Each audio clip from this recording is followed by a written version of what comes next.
Welcome to another In Wheel Time podcast, a 30-minute mini version of the In Wheel Time car show that airs live every Saturday morning, 8 to 11 a.m. Central.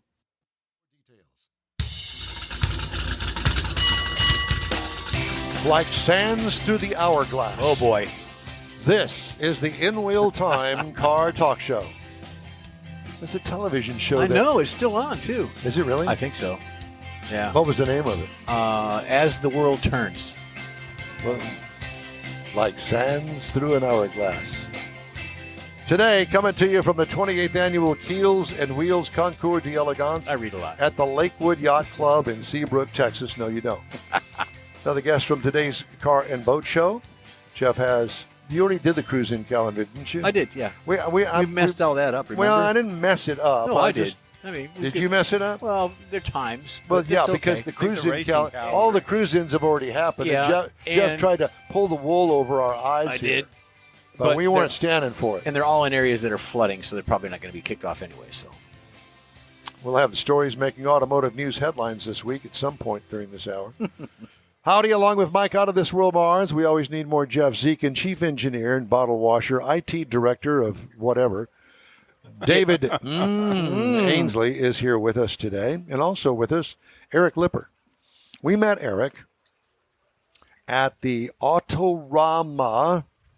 His display was right in front of the In Wheel Time booth at Autorama. And I looked at the, looks like a regular Chevy, Ford Mustang. and got right behind you. And beautiful car. The top was down on it, and went over there and started talking to him. He says, "Oh yeah, this is a one of one." Well, you know, we're in car business. We know about one of ones before. No, this is 1 minus 1 because this one wasn't even going down the assembly line. Let him tell it. Eric, it's good to see you. Well, it's good to see you guys. It's good to be seen. What we're looking at is a car that was built December 9th of 1963. Now, think about that. Just a few weeks after JFK's assassination, these guys in Dearborn are in a building hand putting together the first Mustang Convertible. And you're looking at it. Back there. Yeah. Behind you. Yeah. What a couple of things that really are unique that help document its provenance is, aside from the VIN number and everything, the inner Does wheel. it have a VIN number? It does. It does. The inner wheelhouses are all beat down because after they put the car together, they'd only built coupes to that point, and they realized when they put the convertible top stack down, there was no place for it to go, so they just beat it out of the way to make room. Engineer. And then when they the framing of the convertible is a little more structural than the coupe. Right. So when they went to turn the wheel, guess what? The wheel wouldn't turn far enough. So there's cutting torch marks on the subframe of the car so they could get the wheel to turn. But that's not unusual because this is a pre-production car. Right. And that's why they call them pre-production cars. So they figure out what in the world we need to do to get this thing to go down the assembly line and affordably. Right. And remember, no assembly line on that one. This is just a bunch of guys with Miller beers in a room, right? Yeah. I don't know if they had beers, but whatever. Yeah. And that car is an inch shorter than the production car. And the doors are longer. Doors are the same, but the doors jambs are all leaded in on that car. That's it, jambs. I knew it was something to do with the doors. Yeah, the door jambs are leaded in because that's also, this car had several good duties. One was on April 17th, 1964. It sat on the turntable at the New York World's Fair. That's the turntable car. It is. So they unveiled that car, and then they also used it for the photography of the brochure, so they wanted their door jambs to look better than what the consumers were really going to get. And you have all that documentation for it? Yes, sir. Wow. Yeah, everything. Wow. This car is so well documented that when Ed Bailey got the car, who was the person that bought it from the original owners, they took it apart on video and videoed every piece of the disassembly so they could prove why these parts are different and how it all went together. And so you can even search the first Mustang on YouTube, and you can watch this car come apart in about and they reduced it. It's still 50 minutes long. We've had a gentleman on that's the Ford historical archivist, I guess, out of Dearborn. Right. Yeah. So I wonder if he's probably got information on this as well. Oh, yeah. Well, this car has been at Pebble Beach. It's been Mustang Club of America. It's been to Amelia Island. You bought it for this reason, though. So you can take it out, show it, be proud of it. Yeah, it's mine. absolutely. Yeah. Talk to people, idiots like us. You know, my favorite part is it's a really great car. It looks wonderful. Ran out of gas coming into the show. You can still do that. Gas gauge doesn't work. Oh, and you're raffling it off today. I am. The tickets are $1 million a piece. Oh, okay. Oh, yeah. Right. So, and you've got it up on blocks because? Oh, it sort of makes it stand out because, you know what, if you put that car on the ground, you know what it looks like? Every Mustang Yeah, convertible. it does. But when you put it on blocks, it automatically looks special, Yeah, it's doesn't an it? Well, eye-catcher, it is. Yeah. It does. It does make it look special. You know, I will tell you this. The hubcaps, and those are actually wheel covers, but I loved those from the very beginning. Yeah. Then they changed. Those wheel covers changed the way wheel covers were perceived across all makes and models of cars. Right. And, you know, those are slightly different than the production cabs. They are. Yeah, because it's got that spinner on it. The production one just says Mustang. Yeah, it's like the knockoff on it. But were these wheels available later on in the production run? That wheel cover was never produced in production. It was only in pre-production. Yeah, because they take that spinner off in early '64 and just put the Mustang logo in place. Then there was a brief run where the spinners came back, and I think the Ford lawyers said, "Nah, you know, this is going to come off, and it's going to shear Liability it's going to hurt issue. somebody." Yeah. And so they, you know, remember when hubcaps used to fall off your car? Absolutely, all the time. Hit a bump and there they go. So the engineers, when they were putting that together in the room with their Miller beer, did they just have those hubcaps hanging on the wall or something? Well, in fact, the spinner, if you look at it, if you look at some early 50s Thunderbirds, that's out of the Thunderbird parts bin. Is it a 2 or 3 piece spinner? It's three. It's three. It's three. The other thing that's kind of neat when you look at this car, see how flat the convertible top is? Yes. The bows are different on that car than they are in any production I've never car. seen one that flat. It's closer to a Jeep top than it is Oh, be darned. a Mustang. And, you know, the other thing that's really unique, and this is really Mustang geek stuff, but you're talking to me. Yeah. The fenders of the car are different production than the production car. So there's extra metal left over when they break it in the brake, you know, and stamp it out, that they trimmed off on the production cars. But this car does not get it trimmed off. So, you know, the fenders are just truly unique. Do you drive it very often? Oh, Hell, I wouldn't drive it anyway. Well, he said he drove it in, so obviously trailered and then drove it in. Yeah, I drove it all the way from the front of the club to where it sits. I'm putting Has it got a 6 in it? No, it's a 260 V8. 260. Out of a Falcon. And it's got a Falcon V8 in it with a Thunderbird power steering pump and a Thunderbird brake pedal. So They were just pulling parts together. That's right. Go to the parts bin. They're build a trying to car. get the car together. One of the other things that's really fun, and this is, again, Mustang geek stuff, is if you go look at the dash pad in the car, Yes. it's short of the windshield pillar by about a half inch on each side. That much? Yeah, that's so you can see how much narrower the production Mustang got.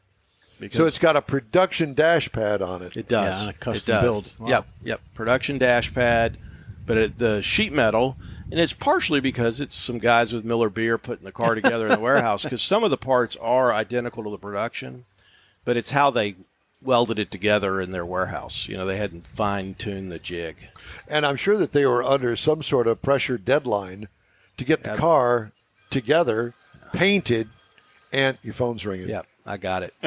And to get it painted and ready to show at the New York World's Fair. And don't forget, at the times with the assassination 2 days before that, so there was probably a lot of stuff going on internally with the organization, with Ford. Right. Personal things. Well, with and you're people. also talking 1963. Right. Right. Well, remember, this car, the stampings are December 9th of 63, so that's the date they produced it, the parts. But they had to get it ready by April 17th, 64, and it had to be show quality. And it had to be shipped there. Right. Yeah. And the other thing that comes to mind, and I've never actually seen the car on display in the display itself, but I'm sure they said, we need to have the car so we can make it fit the display. right. I don't doubt that at all. And they had built the coupes first. Yep. So that serial number is 140. So think about this. There's about 3 million Mustang serial numbers. That's 140. Basically, cars 1 through 139 are coupes.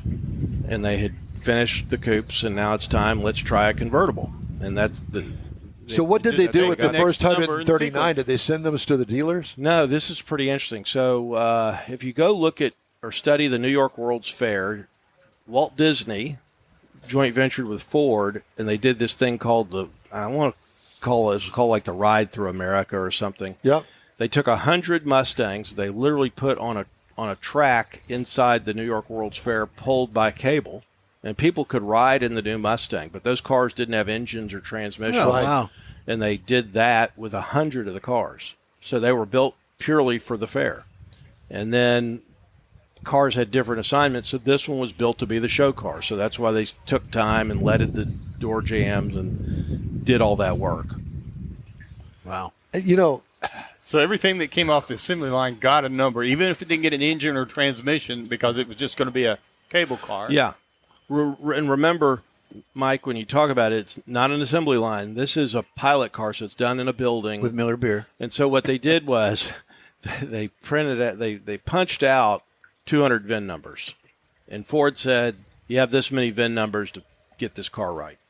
That's it. You got 200. Because they spit 200 cars out in an hour in production. Yeah, nowadays, yeah. so who was head of Ford at the time? Was it Iacocca? No, it was Henry Ford II.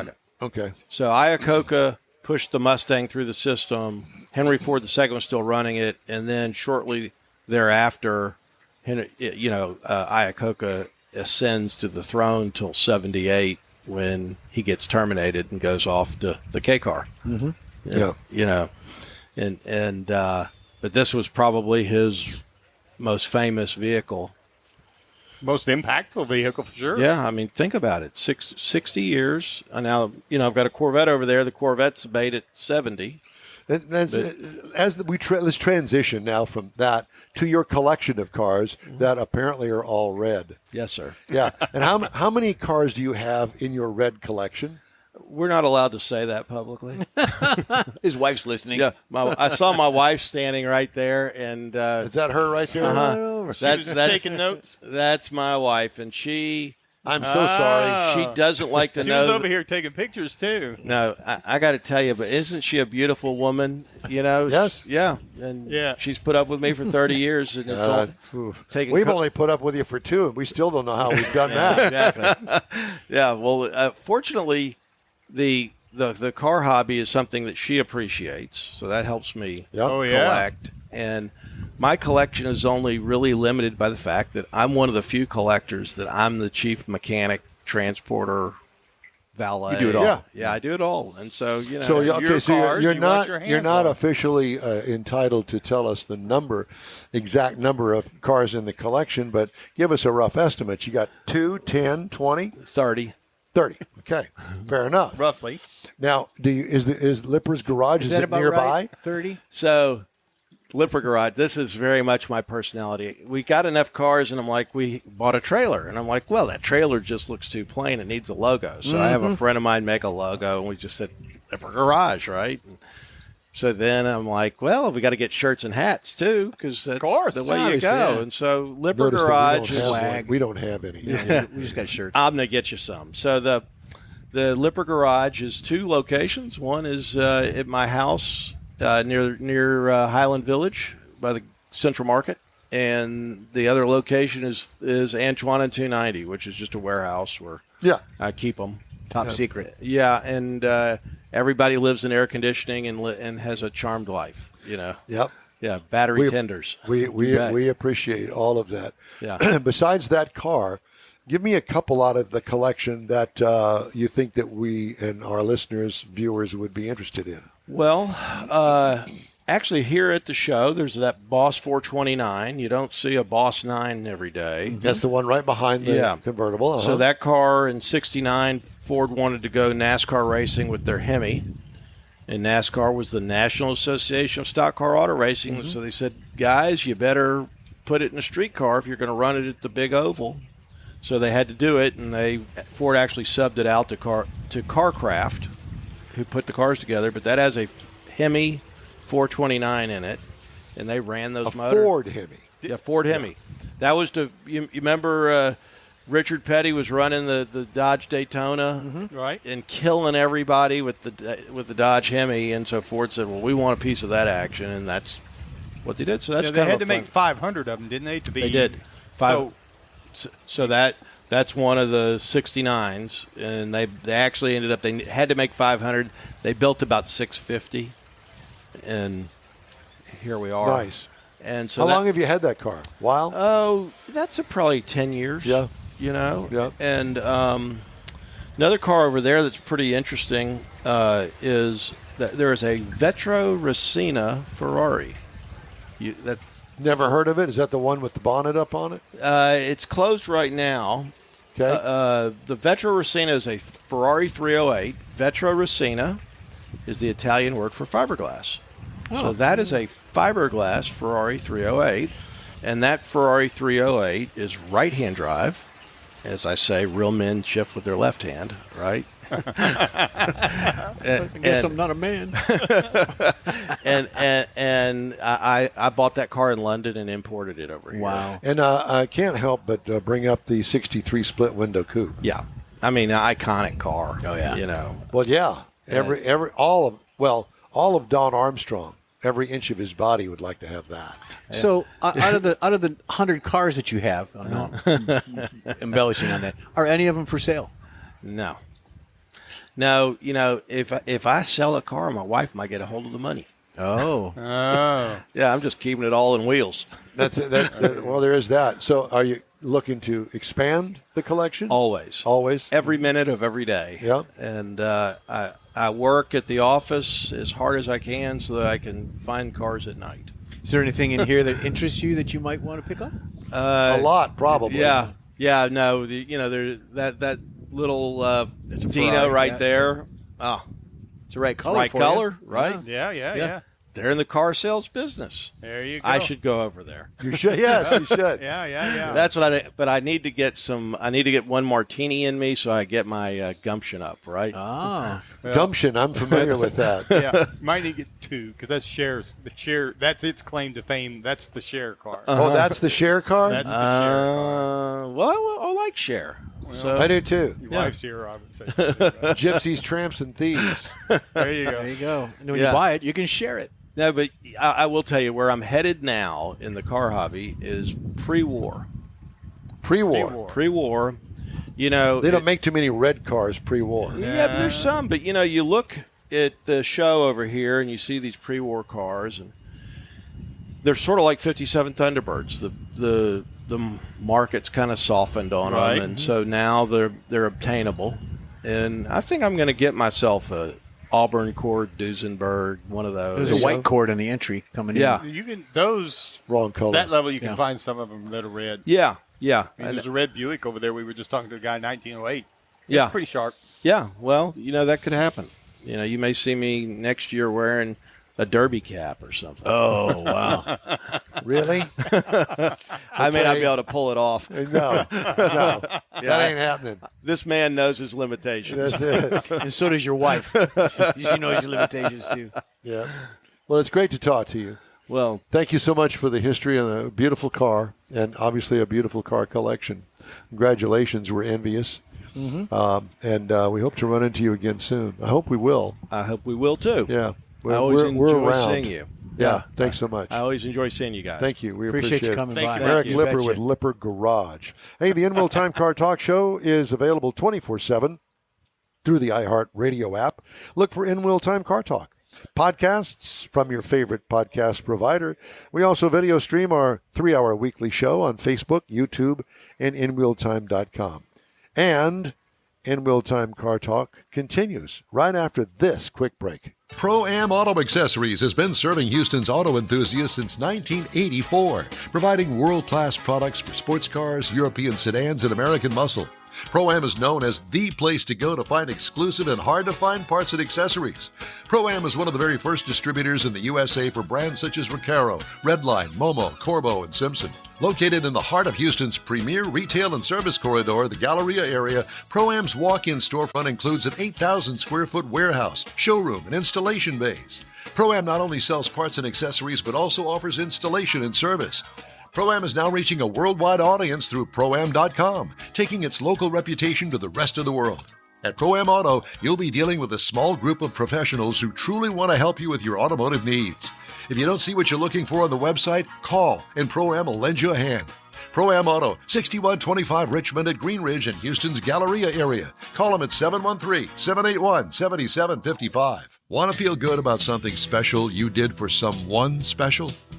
In Wheel Time and the original Lupi Tortilla group of Tex-Mex restaurants have joined together to help a very worthy cause, God's Garage, a Christian-based 501c3 charity. We know there are lots of places and organizations out there where you can donate a car, truck, or SUV, but we're asking you, our car enthusiast family, to consider donating to God's Garage. Visit godsgarage.org and learn about its mission, the women that have been helped, how each one is screened, and about their Restore You program. A car donation is an easy way to make a difference in the lives of others. God's Garage needs good operating vehicles, but will take all types in working and non-working condition.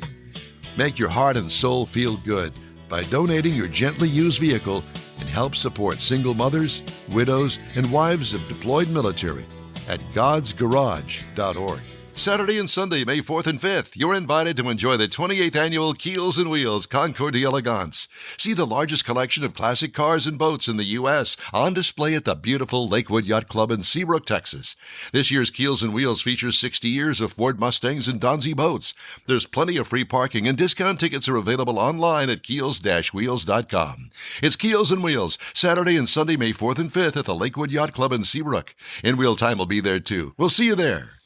Welcome back to the In Wheel Time Car Talk Show. Again, we are at the 28th annual Keels and Wheels Concours d'Elegance at the Lakewood Yacht Club in Seabrook, Texas. It's a beautiful setting today. It is. I know that there are high water rescues are underway north of Houston. Our thoughts and prayers are with those people up there. I know that Sky Eye is up there, or at least they were just a few minutes ago, according to an alert that I got on my cell phone. So good luck to everybody. We'll be up there later today. Some of the stories making news this week. Tesla CEO Elon Musk said expansion of the automaker's supercharger network will slow, following media reports that the company had slashed hundreds of jobs in its electric vehicle charging group. Quote, Tesla still plans to grow the supercharger network, just at a slower pace for new locations and more focus on 100% uptime and expansion of existing locations, Musk said Tuesday on the X social media platform that he owns. Musk also responded to a Tesla owner on X who asked about the future of a specific supercharger location under construction in Montana. Quote, it's definitely going to open, Musk wrote. Sites under construction will be completed, and we will add additional superchargers anywhere where there are gaps. Tesla's supercharger infrastructure is the biggest public fast charge network in the U.S. and is in the process of opening up to more than a dozen rival automakers after reaching agreements last year. Tesla currently has 25,491 supercharger connectors in 2,061 stations across the U.S., according to the U.S. Department of Energy. Tesla added about 6,000 supercharger connectors last year and has about 60% of all fast charge connectors in the U.S., according to EV Adoption, an EV data firm. However, I couldn't find a damn one of them. Well, it sounds for like a 3 lot. damn days. 6,000 and then 25,000. Well, they're not by like me. A lot. They're not by me. Sounds like they're working on it. So, well, But that's the whole problem with the electric cars. yes. You can't get them charged. Everybody's working on it. Yeah. So let's go out and buy something that everybody's working on and not be able to charge the car. Yeah. Well, It's always great for me. Mars, how are you doing? What are you doing sitting down? I'm sitting down because I am tired. No, Smitty is on his way. hey, Smitty. Smitty. We talked to Smitty a couple of times. Smitty has he made a presentation at 11:30. He's working on a car for 3 years, and a gentleman came down from. What happened to the boat guy? kind of sunk. Gary's still working on the boat guy. I got my minute. You want to do my minute? Yeah, I want to do your minute. Okay.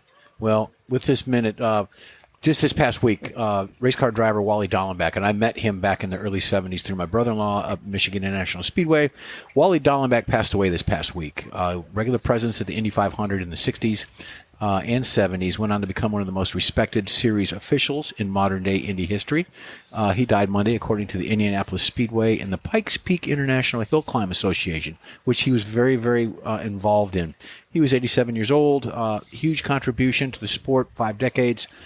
He was an official at IndyCar and IMS. In a joint statement, they said they were very saddened for it. So thoughts and prayers go out to his family. Well, that's a nice tribute.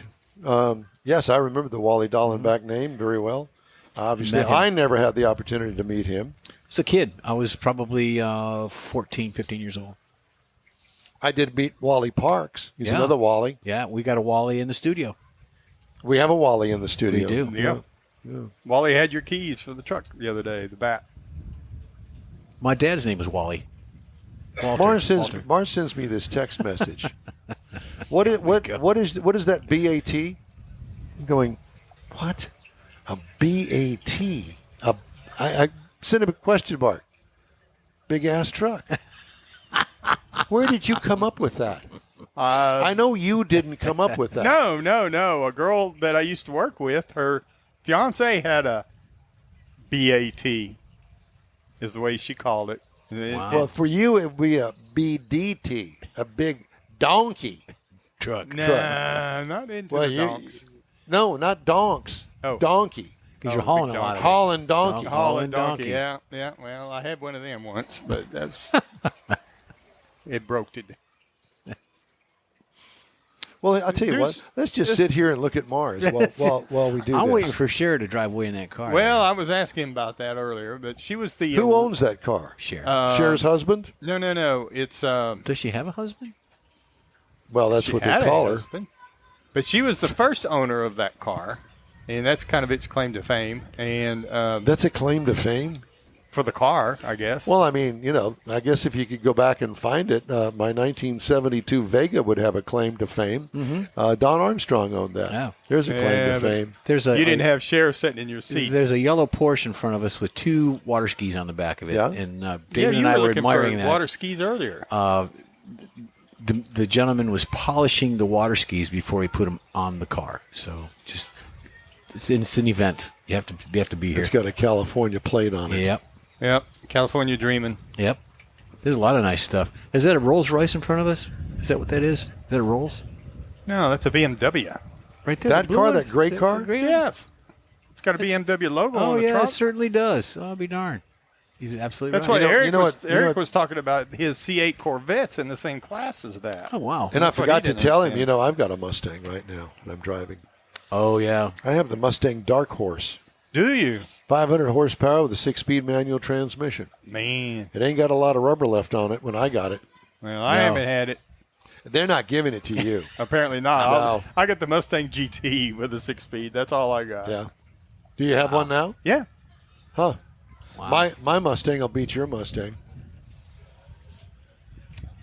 How many horsepower you got in that GT there, Mr. Mars? I don't know. I got haven't looked enough. up that far yet. I got 500 in mine. No, I ain't got 500. This is a GT street version, so it's not going to be the dark horse. Wow. Dark Horse has different badging on it. So have you hammered it a little bit? I have not. No. I'm curious because But there's the a red couple of light- things about the GT that I've already seen. Well, the red line on this particular engine is 7,500 RPM. Most cars don't red light at 7,500. no, they go 68 to 65 to 68. Well, 6,000 is usually About most of them will get you any horsepower out of it. Yeah, and it by the drops time off dramatically. and after if you're running the automatic, if you pop it at 65, by the time are it you bumps- running an automatic? No, it's a 6, Get you some of that. Okay. but it's an interesting Well, my car's driver. faster than your car. You've heard that before. Yeah. Yeah. But you're not even. You just can't reply the right way that I'm looking for. Oh, sorry. He's trying to lead you into it. You I know, that. but He's not biting. I already know though that I can outdrive him, so I can outcompensate his extra horsepower. Yeah. Mars bumps into the walls when he's driving. I at least keep it between You the bump lines. into walls, Mike. The In-Wheel Time Car There's no Talk walls Show at is the red waiting light. to hear from you. Shoot us an email, info@inwheeltime.com. We are back at the Keels Wheels Concours d'Elegance right after this. The original group of Lupi Tortilla restaurants will have you telling your family and friends just what the original recipes mean when it comes to the best fajitas in Southeast Texas. Founder Stan Holt invites you to visit the original Lupi Tortilla near I-10 and Highway 6. Here's the original house that inspired the design of all the rest and the original charm that helped make Lupi Tortilla the go-to destination for Houston Tex-Mex.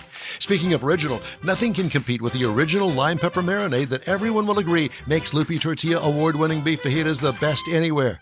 Lupi Tortilla Katy is another location that gives you the same quality and service Houstonians have come to expect at Lupi's. It's located just off I-10 and the Grand Parkway at Kingsland Boulevard in Katy.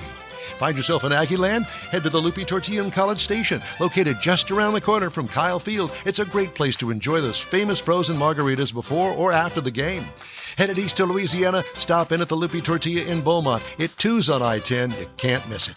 The original group of Lupi Tortilla restaurants invites you in for the best Tex-Mex anywhere. Gulf Coast Auto Shield is having another car social Saturday morning, May 18th from 8 to 11. It's a car cruise-in like no other. Expect Ferraris, Lamborghinis, Corvettes, and the featured brand Porsche. Get social at this special cruise-in event. You'll also see Gulf Coast Auto Shield's private workshop and learn about their many products and services. Questions are welcomed. Gulf Coast Auto Shield is easy to get to at 11275 South Sam Houston Tollway near West Airport Boulevard, just south of the Southwest Freeway.